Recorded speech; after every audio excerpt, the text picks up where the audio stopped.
আমরা যে শুধু শুধুই কমপ্লেনের বাস্কেট খুলে আপনার কাছে যাই তা নয়, সেটা আপনার হাতকে স্ট্রেনদেন করার জন্য যাই। এই জাতিকে বুঝাতে দিতে চাই যে আমরা সর্বোচ্চভাবে সহযোগিতা করছি।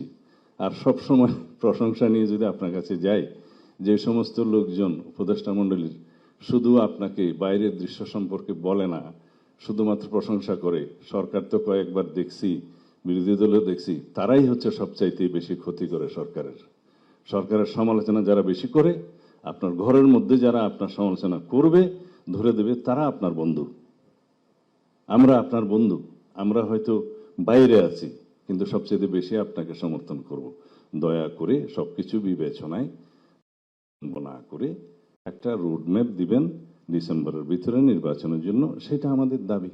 আর যদি কোনো যুক্তি থাকে তাহলে পরে আপনি সেটা জাতির কাছে উপস্থাপন করবেন এবং সেভাবে বলবেন। এখানে সবাই সেই কথাই বলেছে, যাতে আমরা ফ্যাসিবাদ বিরোধী জাতীয় ঐক্যটাকে ধরে রেখে শক্তিতে পরিণত করে আগামী দিনেও আমরা একটা বাংলাদেশ, এমনভাবে কার্যকর বাংলাদেশ, গণতান্ত্রিক বাংলাদেশ বিনির্মাণ করতে পারি, যেখানে আমরা সবাই নিজেদের মধ্যে বিতর্ক করব, আমরা সবাই নিজেদের মধ্যে দ্বিমত হব, বহুমত হব, কিন্তু রাস্তা একটাতে এগিয়ে যাব।